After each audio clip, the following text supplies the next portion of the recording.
Welcome to the first episode of Sarakasi Unplugged, where we take you behind the scenes of Sarakasi Trust, its journey, impact, and future. Today, we're honored to have with us the visionary behind Sarakasi, our co-founder and managing director, Marion has felt. Thank you for having me. I'm excited about this too, and I'm excited to be the first one, to kick this off. Yes. You're welcome. So tell us more about yourself, just a brief introduction. About myself, there's not so much to say about myself. I'm Marion, known as Mama Sarakasi, been in Kenya for 35 years, 4 children.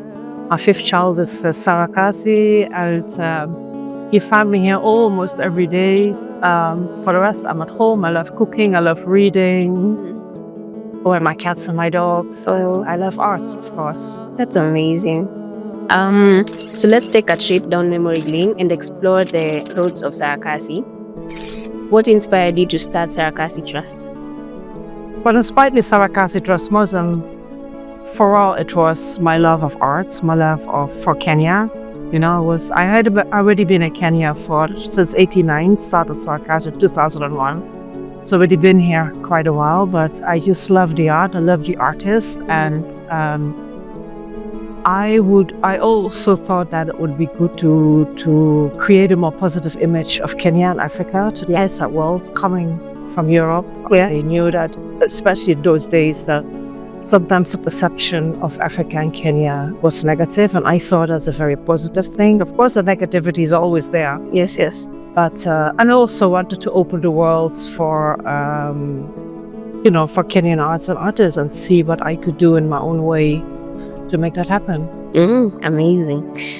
What was your vision when you first started, and how has it evolved since?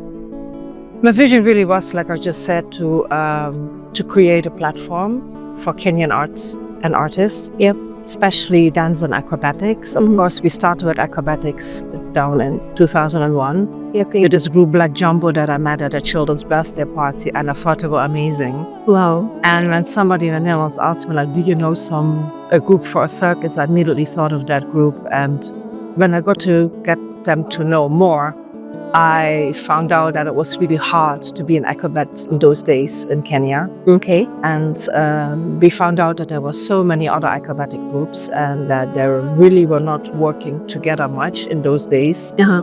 They were underpaid, and they really needed facilitation in terms of, helping them find contracts, but also helping for training spaces and to organize them. And that is really like the first ideas that we thought, like, this is what we should do for them. Okay. Yes. Can you take us back to the early days? What were some of the biggest challenges you faced? The biggest challenges really were, I remember the early days that I would spend a lot of time in police, not cells, police stations. Yeah. Because a lot of our artists would just be picked up because they were suspects of being mungiki. Oh no. Acrobats usually, were groups of 7 around that, and they always walk together in those areas they come from. So many of them were just being picked up. And I spent a lot of time explaining who I was, what we're doing, that these were our acrobats. Yeah. One of the biggest challenges was also to get people birth certificates, passports, IDs. So that is a lot of the stuff that I was doing in the early days to just try to get that organized. Also with a vision, later, if people have IDs or passports, and if we find international contracts, something that we already were thinking over the beginning, at least the documentation is in order. And then, of course, fundraising. In the beginning, we had very little money. We didn't have a big dome like we have now. We're not even in the go-down yet. That was in 2003. Uh-huh. I was volunteering. We had some other people volunteering. So we got a little money from Ford Foundation. We applied for funds so we could found a trust. And then we started writing proposals to get money to really, put our vision into action. Okay. Sarakasi is known for empowering artists through acrobatics, dance, and music. How did you develop this unique focus? I think it happened organically, and also working closely together with that first acrobat group that we knew, whose leader is still our acrobatic trainer to date. That's amazing. So just sitting down and listening what was needed, and that is what we've always done. We've always worked from what are the needs, what are the needs expressed by the people that we try to serve, and see how we now can how these needs now can be put into objectives and goals, and how can we work towards it. So yes, creating platforms, creating training and capacity building, cultural exchanges, contracts. And of course the special projects that came along the way over the years. Yeah. All fall under that mandate of youth and artist empowerment. That's very nice. And what are some of the key milestones that shaped Sarakasi into what it is today? I think one of the biggest milestones is, of course, the Sarakasi Dome that we have to date. I mean, and the funds that we have managed to raise over the years to bring a vision into fruition, so to speak.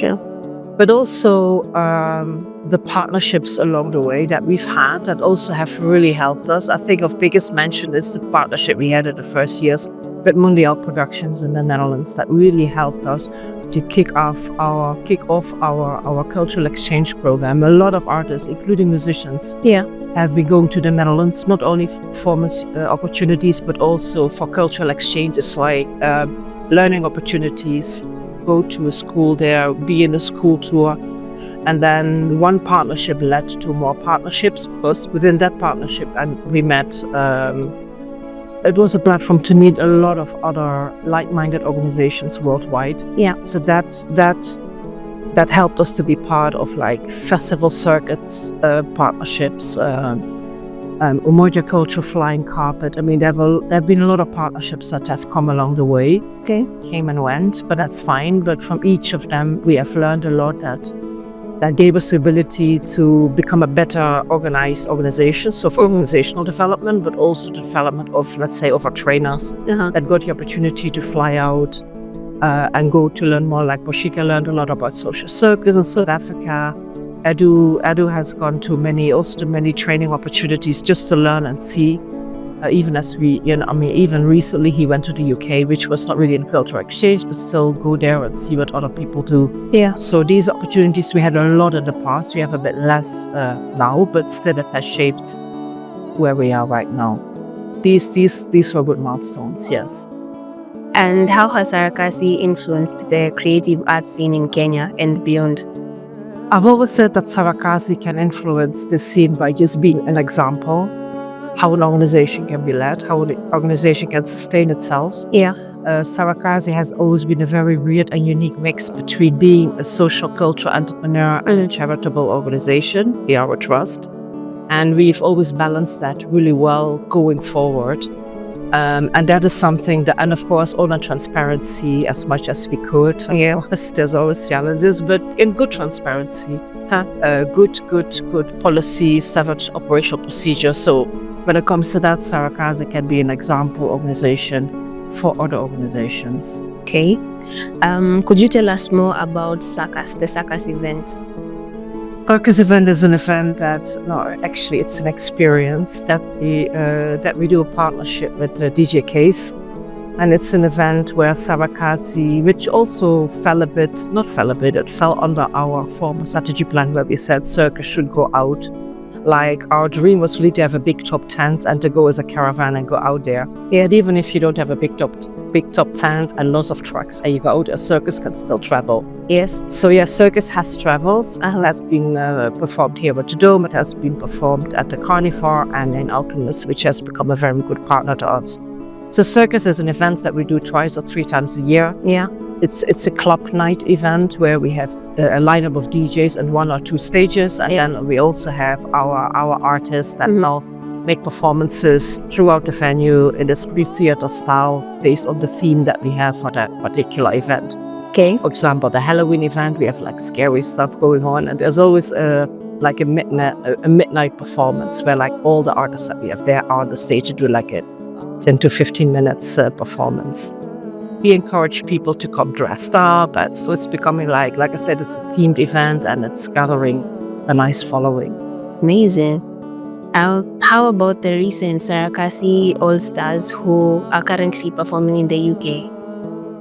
Our UK client has been a very good client over the years. I think the first time we worked with him was back in 2005 or so. when we sent our first groups of artists there.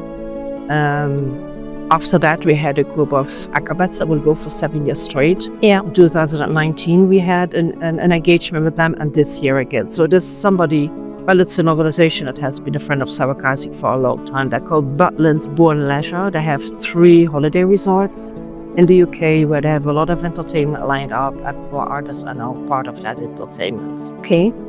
Which other groups have managed to perform on international platforms over the years and who are currently abroad as we speak? I can't mention them all because there are many. Yeah, currently we have a great client in the UK, in the Italy, which is called Sherpa Dintorni, if I pronounce it correctly. So we have 3 acrobat groups there. Yes, 3, and there's a 4th coming up. The biggest show they have is called the Black Blues Brothers. Yeah. Which is a show based on the music of the Black Blues, not the Blue. You see, I already said the Black Blues Brothers, the Blues Brothers films. I think those were from the 80s or so. And that one has been touring for years now. We have 2 other groups there that are in holiday resorts. We're now developing a new choreography, a new show, which is called Sawa with acrobats that are going there again. And we're very happy that this group will have 2 girls as well. That's nice. How about the Sawa Fridays? We've seen it's something that has begun early this year, back in January. Can you tell us more about it and what's the thought process around coming up with that specific event? Yeah, the Sawa Fridays, we do that together with Gecko Cafe. Gecko Cafe is now in the foyer downstairs. I'm very happy that we have a cafe there. Yeah. And we used to do, a long time ago, we used to do Forgotten Fridays. We stopped those, but I think that was already way before COVID. Yeah. No, we wanted to do something that would be like a signature performance here at the Sarakasi Dome, also to give a platform for live bands. Again, give a platform for our artists as well, because they always are there to spice up the performance. Yeah. And but ideas behind it or motivations behind it also, like it will drive traffic to Sarakasi. It will also show off our platform, our great event management, our artists, and also, like I said, musicians. Yes, we concentrate on acrobats and dancers, but it's also good to give platforms to musicians. Actually, the feedback I got from the band that we are last, I said, this is great because we do not have platforms like this in Nairobi that are a bit small, not big, where we could just come and so far the events, we had 1 ticketed event and the rest are not ticketed, but we still, we're trying to get some sponsorship or see how we can keep making this work. Okay, that's nice. And how about the Smiles for Change project? Smiles for Change project is a project that was founded under Sarakasi in 2006. And it was a project to bring laughter and good vibes to hospitalized children. There's a Mata Hospital, later it went to Kenyatta Hospital, and it also went to non-hospital platforms like juvenile prisons or into the communities. It really basically is a project that, like I said, that brings edutainment and laughter to children in distress. Yeah. And just tries to, make them feel more happy, and also gives them, when we go to the communities, it's with themed performances. Let's say HIV/AIDS in children or gender-based violence, or just to be there to entertain and to edutain, the children and their parents. Okay. Looking ahead, after all these years, what keeps you motivated to push Sarakasi forward? What keeps me motivated is that we have a great team here, so it inspires me. Yeah. Our artists do as well.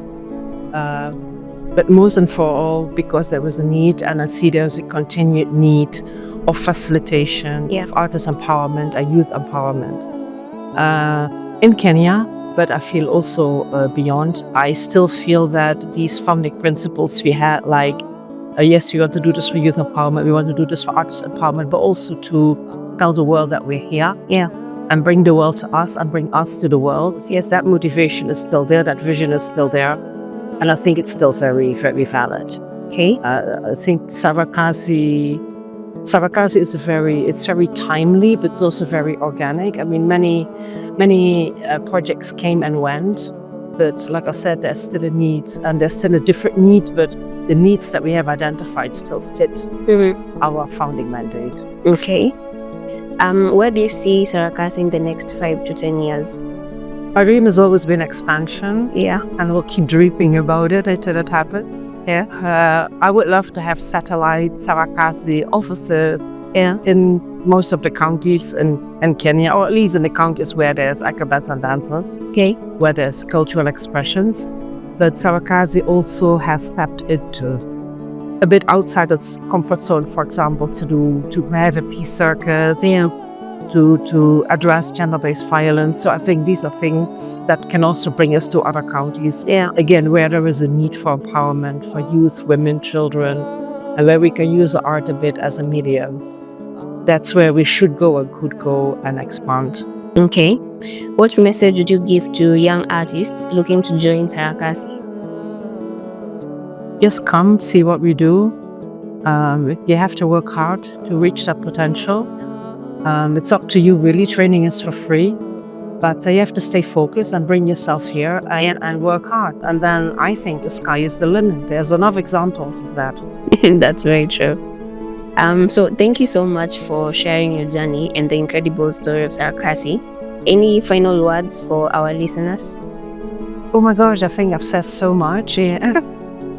I mean, I think our product speaks for us. Whenever you see our dancers, acrobats, or stop somewhere and you have some questions, just ask or pass by. Our door is always open, and welcome.